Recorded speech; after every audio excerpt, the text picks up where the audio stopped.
BR Ambedkar arts classes. अगर आपको यह चैनल अच्छा लगे तो जरूर आप लाइक और सब्सक्राइब करें। मां के कंधे पर सर रख के पूछा, किसी ने मां के कंधे पर सर रख के पूछा, मां कब तक अपने कंधे पर सोने दोगी? मां ने कहा, जब तक लोग मुझे कंधे पर उठा ले। आज हम लोग जो एकांकी सिपाही की मां पढ़ने के लिए जा रहे हैं, इस पाठ में मां और बेटे से संबंधित कहानी है। तो इस पाठ में मुन्नी नाम की एक लड़की है जो बिस्नी की लड़की है एवं मानक की बहन है। तो इस पाठ में हम बिस्नी मुन्नी एवं मानक के बीच के रिश्तों के बारे में पढ़ेंगे, क्योंकि इस पाठ में खास करके जो वर्णन किया गया है वो दहेज प्रथा है एवं इस पाठ में मां के ममताओं के बारे में वर्णन किया गया है।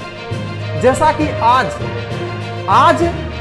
कोरोना जैसे महामारी का दौर है, और जब कोरोना जैसे महामारी का दौर है तो इस दौर में जो प्रवासी लोग प्रदेश से आ रहे हैं, गांव समाज के लोगों के मन में है कि हमारे समाज में कोरोना आ रहा है, इसलिए उसे आइसोलेशन भेजा जाए। जबकि मां बाप के हृदय में मन में एक ही बात रहता है कि हमारा बेटा आ रहा है। यानी यहां पर मां के ममता में कोरोना जैसे महामारी का किसी तरह का उनके हृदय में किसी तरह का भय नहीं है। यानी यहां पर मां के हम प्रेम को हम देख रहे हैं। तो इस पाठ में जो है मां बेटे के रिश्ते का वर्णन है एवं दहेज प्रथा का वर्णन है।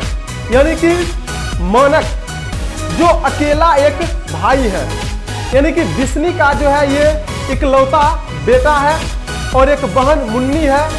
अब मुन्नी का उम्र लगभग 14 वर्ष हो गया है, और जिस गांव से वो मानक अपना संबंध रख रहे हैं, उस गांव में लगभग 13 वर्ष तक जाते जाते उस लड़की को शादी कर देते हैं।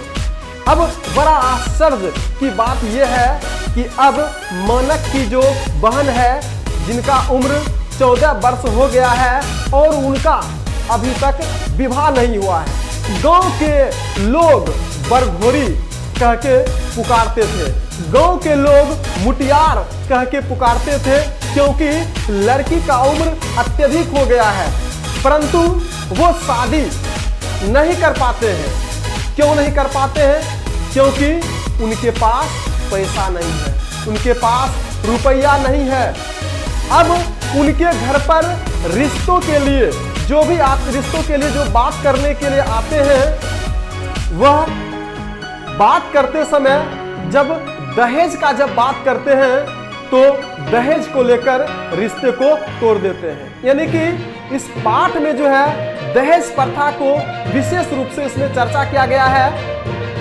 यानी दहेज के अभाव में अपनी लड़की की शादी बिस्नी नहीं कर पाती है, जिसके कारण द्वितीय विश्व युद्ध जब 1939 ईस्वी में जब शुरू हुआ था, तो अपनी लड़की के विवाह करने हेतु लड़के के पक्ष से मांगने वाले दहेज की पूर्ति के लिए ये बिस्नी अपने इकलौता पुत्र मानक को बर्मा की लड़ाई में भेज देते हैं।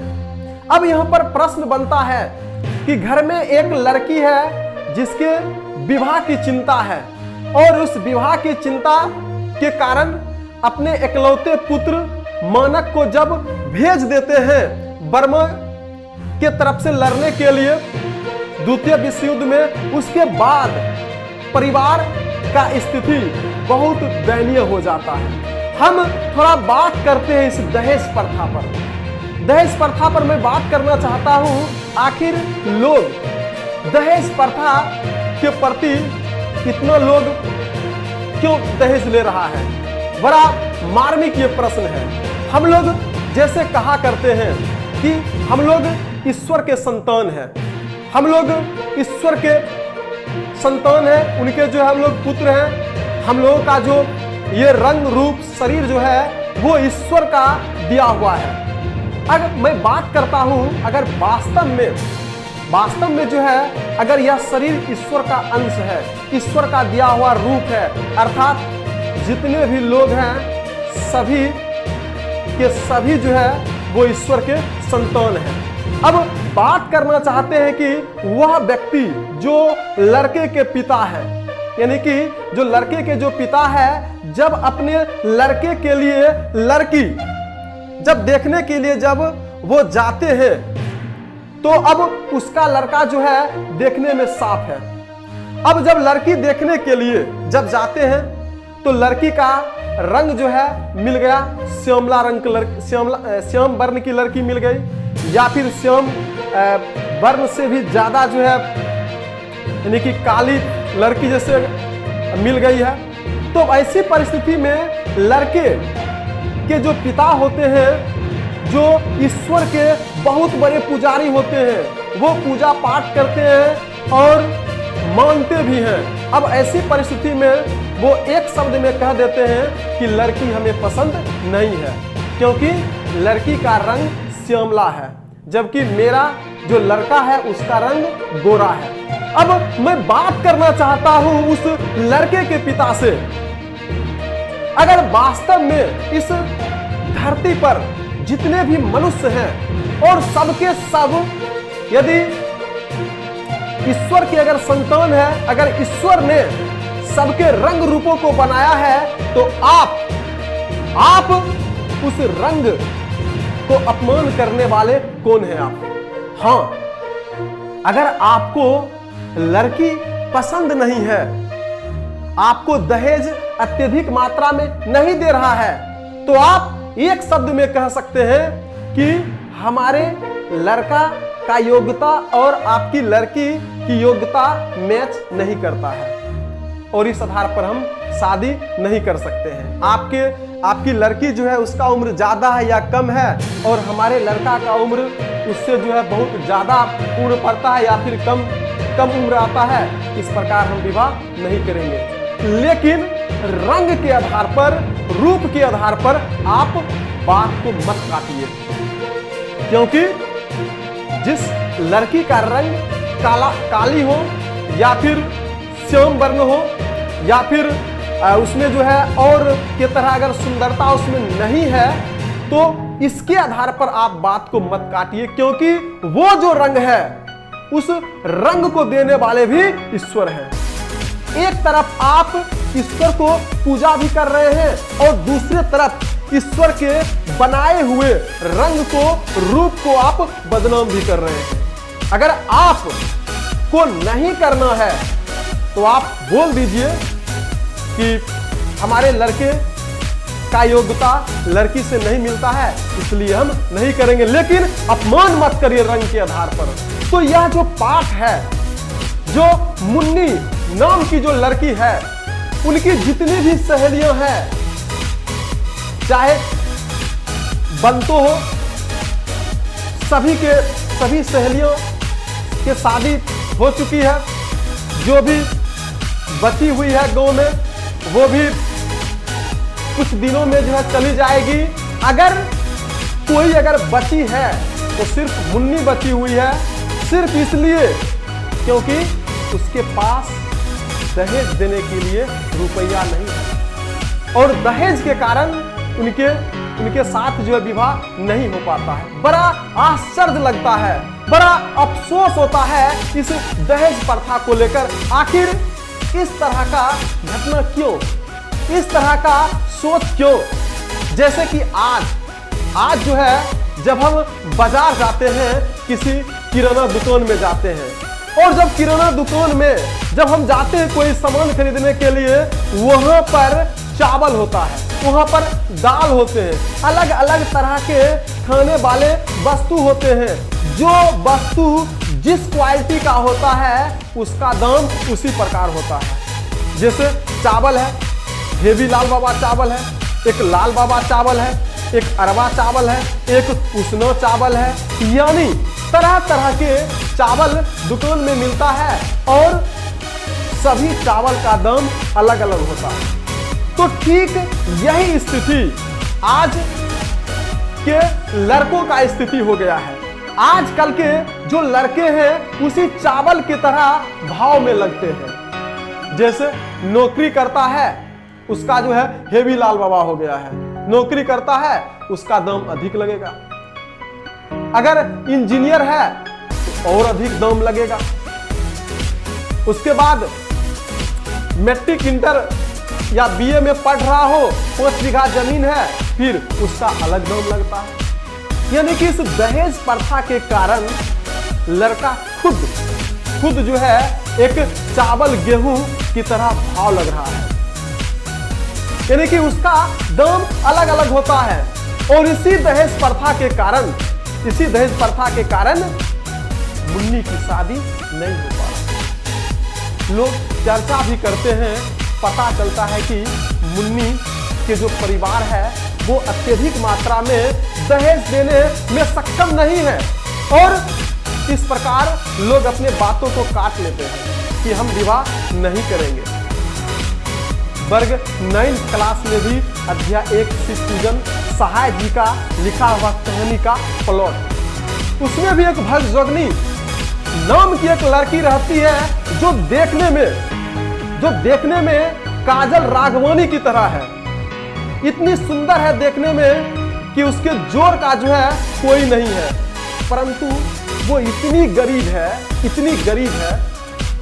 कि उससे विवाह करने के लिए कोई तैयार नहीं है। विवाह करने के लिए आते हैं, सभी के सभी एक ही बार में पसंद कर लेते हैं, परंतु जब दहेज की बात आया तो लड़के के पिता और स्वयं लड़के भी पीछे हट जाते हैं, क्योंकि उसे लड़की भी चाहिए, सुंदरता भी चाहिए और दौलत भी चाहिए। और इस दहेज प्रथा के कारण उस लड़की अर्थात भगजोगनी की शादी एक अधेड़ उम्र के व्यक्ति के साथ होता है। तो यही दहेज प्रथा, जिसके कारण वो जिसने अपने इकलौता पुत्र बर्मा की लड़ाई द्वितीय विश्व युद्ध में भेज देते हैं, जिसका परिणाम क्या होता है हम लोग इस पाठ के माध्यम से जानेंगे। तो ये सिपाही की मां जो निम्न मध्य वर्गीय से लिया गया है, यह एक एकांकी है। और इस पाठ में जो बिस्नी है जो मां के रोल में है, उसके बाद मुन्नी है जो एक लड़की है, बिस्नी की बेटी है ये, जिनका उम्र 14 वर्ष है। उसके बाद कुंती है जो बिस्नी के पड़ोसन है। उसके बाद दीनू है, ये भी पड़ोसन है जो पुरुष पात्र है, जबकि कुंती महिला पात्र है। उसके बाद एक लड़की है जो क्रिश्चियन है, और फिर दूसरी लड़की है, ये भी क्रिश्चियन है। नाम अज्ञात रखा गया है, जबकि इसी पाठ में एक मानक नाम का लड़का है जो बिस्नी का इकलौता जो है बेटा है। उसके बाद एक सिपाही है जो अंग्रेज के तरफ से है। और इस प्रकार हमारे पाठ में अभी जो हम लोग चर्चा किए हैं, ये सब पाठ के जो है ये सब एक पात्र हैं, और इसी आधार पर और इन्हीं से संबंधित ये कहानी बना है। हम लोग जो है इस कहानी को पढ़ेंगे, अगला वीडियो में आएंगे।